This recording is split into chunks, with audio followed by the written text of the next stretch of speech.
জাতীয় রাজনীতির বড় খবর এই মুহূর্তে, অপারেশন টাইগার সফল। অপারেশন টাইগার কি? আসলে ইন্ডি জোটে ভাঙন ধরাতে গেলে ইন্ডি জোটের দুজন অন্যতম শরিক, তাদের মধ্যে একটা হচ্ছে উদ্ধবের শিবসেনা আর একটা অবশ্যই তৃণমূল। সেই তৃণমূল শিবিরে তো ভাঙন ধরানো হয়ে গেছে, এবার উদ্ধবের শিবসেনায় ভাঙন ধরছে। কিভাবে ভাঙন ধরানো হয়েছে জানবো সরাসরি নিউজ রুম থেকে। প্রিয়াঙ্কা আছে আমার সঙ্গে। প্রিয়াঙ্কা,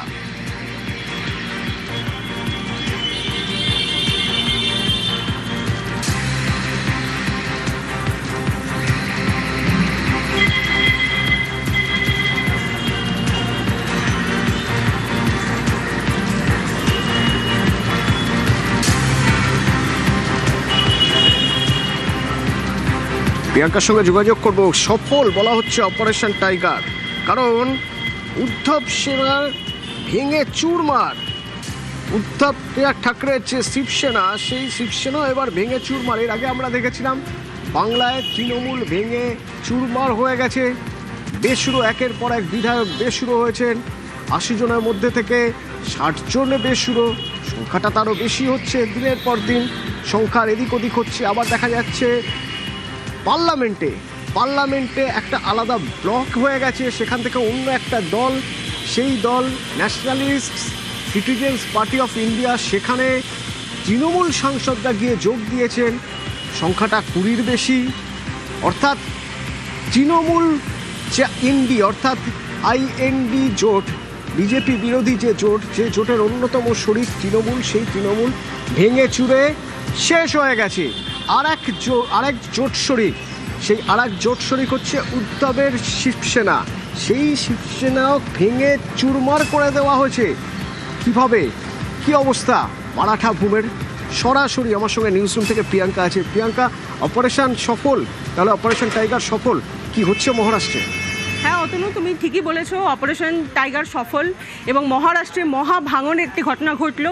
এবং কদিন আগে থেকেই যা পরিস্থিতি হচ্ছিল, তাতে উদ্ধব ঠাকরের দল, উদ্ধব ঠাকরের সেনা, সেটা যে আরও একবার ভাঙতে চলেছে সেটা মোটের ওপর সেই ইঙ্গিতই পাওয়া যাচ্ছিল। এবং অপারেশন টাইগার যেটা হলো সেটা সফল হলো।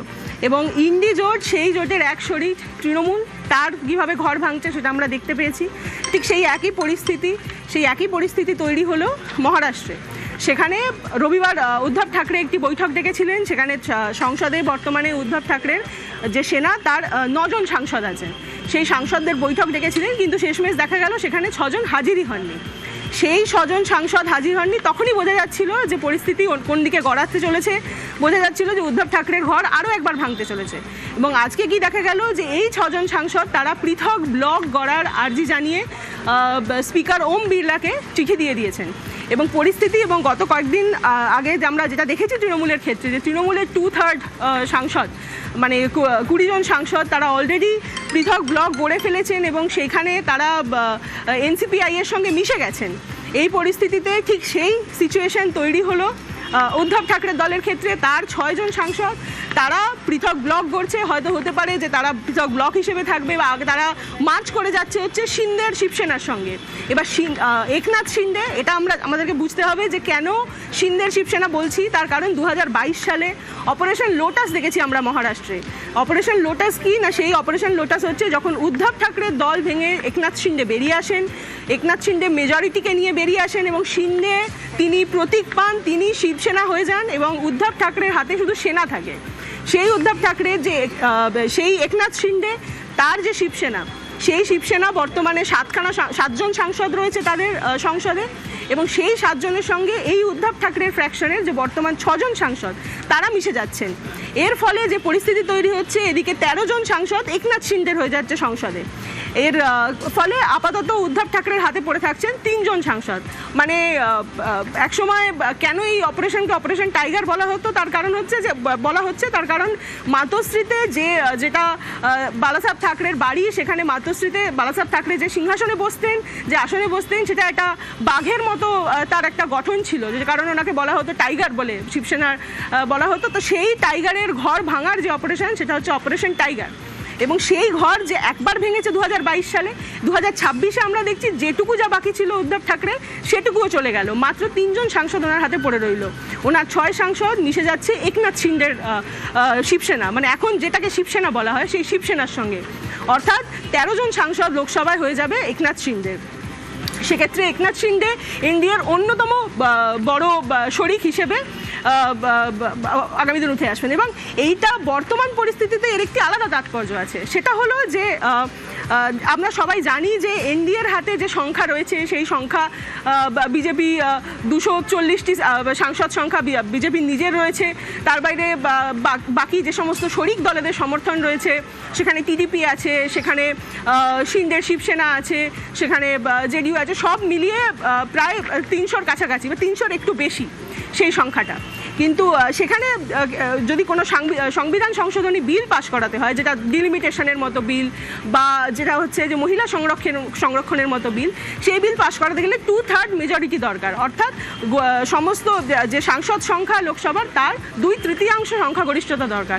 সেটা জোগাড় করার ক্ষেত্রে সংখ্যা কম পড়ছে। সেক্ষেত্রে এই যে আমরা দেখলাম যে তৃণমূলের যে 29 জন সাংসদ ছিল তার মধ্যে 2/3 বেরিয়ে গেছে, যে বেসুরো হয়ে তারা বিদ্রোহী হলো, তারা বেরিয়ে গেল এবং এনসিপিআই এর মতো একটি নতুন দলের সঙ্গে তারা মার্চ করে গেল।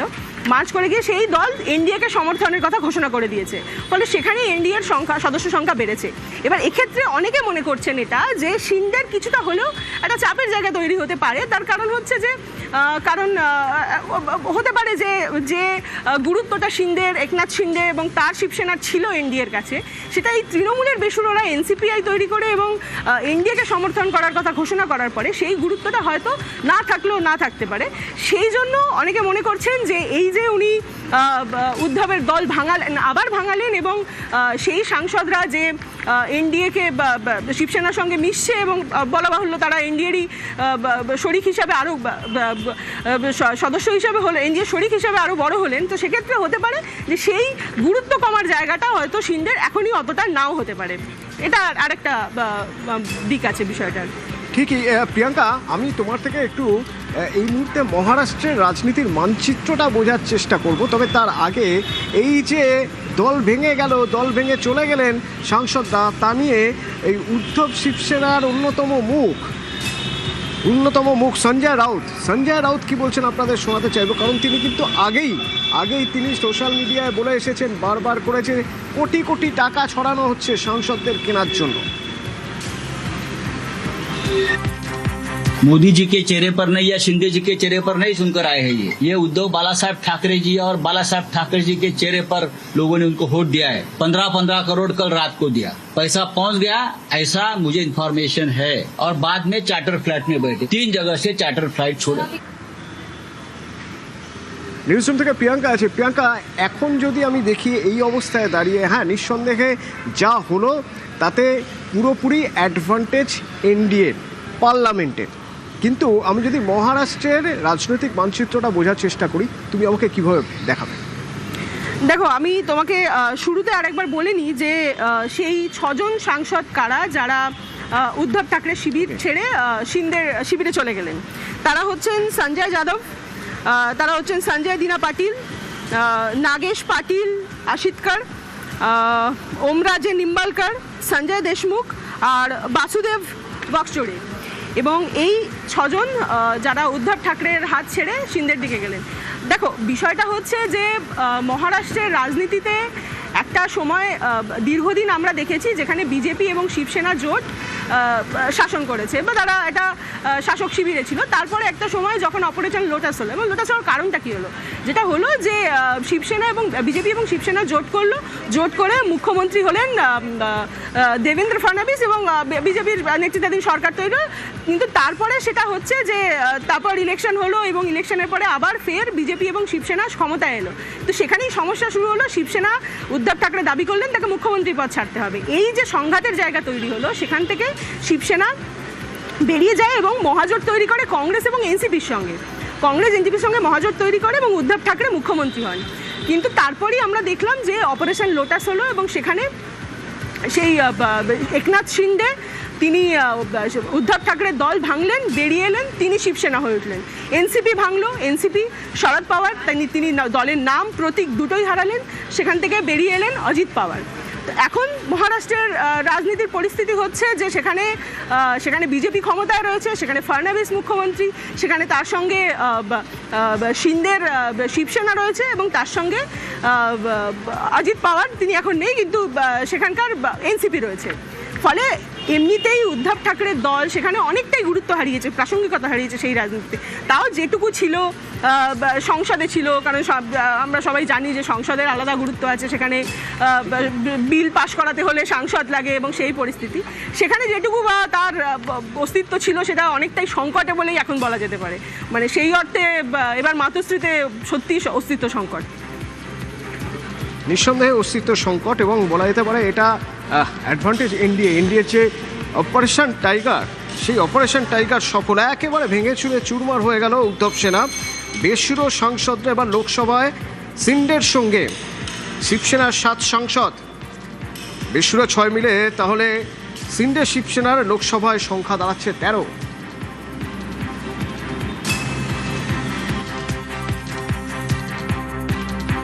ये जो एक पूरे देश में जिस तरह से चुने हुए लोगों को खरीदना और तोड़ने का जो एक प्रोसेस चल रहा है, ये लोकतंत्र के खिलाफ है, डेमोक्रेसी और संविधान के खिलाफ है। ओम बिरला जी जो लोकसभा के स्पीकर है, नियम और कानून और संविधान का पालन करके निर्णय लेना चाहिए, जो उसके पहले नहीं लिया गया है, ये हमारा कहना है।